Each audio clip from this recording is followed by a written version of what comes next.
Bonjour, chers amis. Je suis revenu un peu pour remettre les points sur les i, parce que j'entends beaucoup de faux discours venant de nos amis et parents et camarades maliens. Premièrement, les Mauritaniens ne sont pas responsables du racisme d'État qu'une toute petite minorité arabo-berbère impose au peuple mauritanien au vu et au su de la terre entière, particulièrement de nos deux voisins, le Sénégal et le Mali. Nous n'avons pas entendu des panafricanistes soi-disant pour mettre le doigt là-dessus, pour alerter les autorités maliennes depuis au temps de ATTP à son âme, Amadou Toumani Touré. Et oui, nous n'avons pas attendu Nathalie Yamb qu'il nous tombe du ciel comme ça pour dénoncer ce qui se passe au Mali et en Mauritanie. Nous n'avons pas attendu notre frère Kémy Seba pour le dire. Nous n'avons pas attendu Franklin Nyomsi. Nous n'avons pas attendu toutes les voix que nous entendons aujourd'hui qui peut-être ont plus de popularité que nous et sont mieux écoutés et vendent peut-être des fois leurs imprécisions à qui veut les prendre. Nous, les Mauritaniens, si aujourd'hui on entend certains Maliens parler comme si nous sommes responsables de ce qui se passe en Mauritanie, alors que cela fait bientôt 65 ans qu'on se bat contre une poignée de racistes que leurs gouvernements ont toujours soutenu, bec et ongle, à chaque fois qu'ils sont mis en mal, ce sont ces États-là aujourd'hui, le Mali, le Sénégal, l'Afrique noire, qui se lèvent pour soutenir ces gens-là. Et aujourd'hui, à chaque fois qu'un Malien ouvre la bouche, oh, Mauritanie, ouais, Mauritanie. Mais mon œil, ouais, vous êtes responsable de ce qui vous est arrivé actuellement. Ce n'est pas avec un discours populiste et mensonger qu'on pourra arrêter ce qui se passe. Il faut être juste.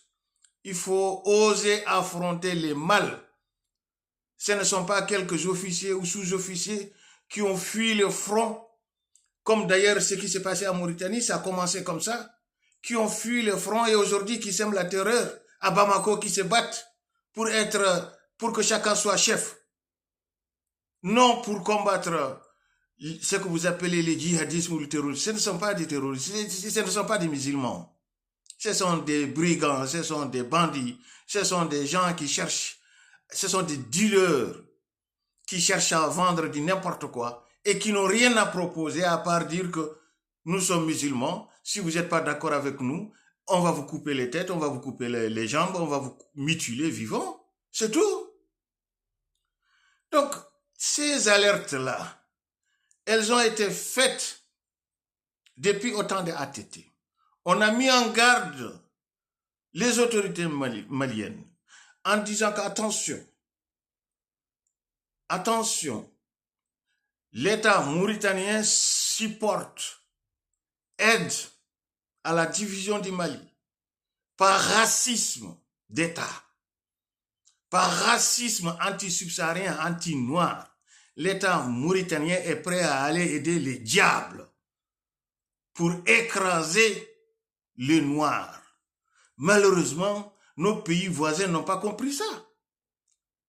Ou ils ont très bien compris, mais ce sont des choses, ils acceptent d'être les choses, des supplétifs, des blancs. Dès qu'ils voient quelqu'un qui n'a pas la même couleur qu'eux, hop, ils sont complexés. Eh oui, on ne peut que regretter cela. Et vous êtes nos voisins. Vous voyez des Noirs esclavagisés, ça ne vous choque pas. Vous voyez des Noirs tués, mutilés, ça ne vous choque pas. Vous voyez des milliers, voire des millions de Noirs qu'on expulse de la Mauritanie vers le Mali ou vers le Sénégal, ça ne vous alerte pas, ça ne vous choque pas. Vous voyez des Noirs qu'on tue à longueur de journée, ça ne vous choque pas.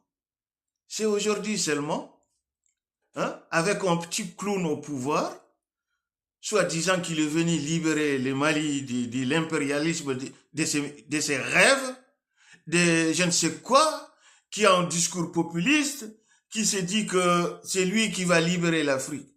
Mon œil, libérer l'Afrique. Vous n'arrivez même pas à libérer votre pays. Votre pays est sous contrôle des brigands, des bandits.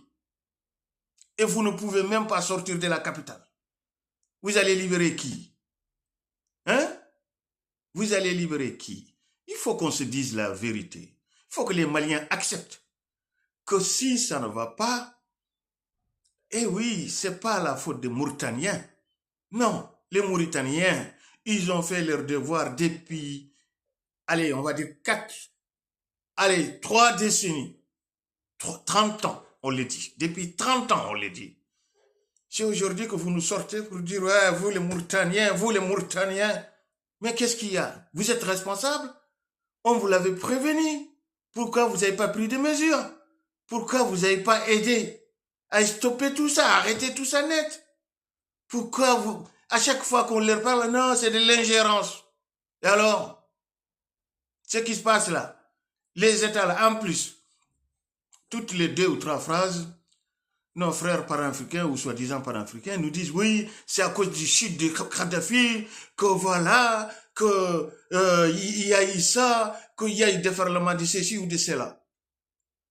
Déjà, je vous rappelle une chose, la Mauritanie n'est pas en frontière avec la Libye. La Mauritanie ne peut pas laisser des chars de combat traverser tout le désert de la Libye jusqu'au Mali. Nous ne sommes même pas en frontière avec la Libye. Donc, le problème était là bien avant la Libye, que personne n'a pris en compte, tout seulement. Ce sont les dirigeants qui étaient responsables. Maintenant, vous payez les pots cassés, la mauvaise gestion de vos pays. C'est ça la réalité des choses. Je suis quand même, j'apprécie quand même que les Maliens commencent à réagir, que les Sénégalais commencent à réagir, parce que vous n'avez pas compris que ces gouvernements mauritaniens-là, ce sont des extrémistes, panarabistes, qui ont le pouvoir, extrêmement racistes. Officiellement, ils sont nickel, ils ont des accords par-ci, par-là, en bonne et due forme. Officieusement, ils appliquent le racisme. La seule différence entre eux et les Sud-Africains blancs, c'est que les Sud-Africains blancs avaient des couilles pour reconnaître qu'ils sont racistes. Eux, ils n'ont pas eu de couilles pour le reconnaître. Parce que c'est des traîtres. Ils ont été toujours racistes. Et c'est un racisme très pernicieux, très malin. Vous ne pouvez pas le comprendre si vous n'êtes pas à l'intérieur, si vous ne le connaissez pas. Depuis tout ce temps-là que vous voyez, ils expulsent qui? Que les subsahariens et des noirs. Ils partent à la chasse de qui? Que les subsahariens et les noirs. Y compris les noirs mauritaniens. Et certains arabo-berbères marginalisés, ce n'est pas le peuple mauritanien, je vous l'ai dit. C'est le ministre de l'Intérieur actuellement. C'est le ministre des Affaires étrangères actuellement. C'est le président actuellement. C'est le groupe qui dirige actuellement. Retenez leurs noms, leurs prénoms, leurs tribus. Faites vos enquêtes. Retenez-le. Ces gens-là, l'Afrique, ils doivent des comptes à l'Afrique. Point barre. Mais s'il vous plaît, mes frères et sœurs maliens, contrôlez votre discours. Les Mauritaniens ne sont pas responsables. Au contraire, on les impose ce racisme d'État depuis 1978. Donc, contrôlez un peu votre langage. Je vous remercie et j'espère que le message arrivera à bon escient. Merci et au revoir. Bonne journée.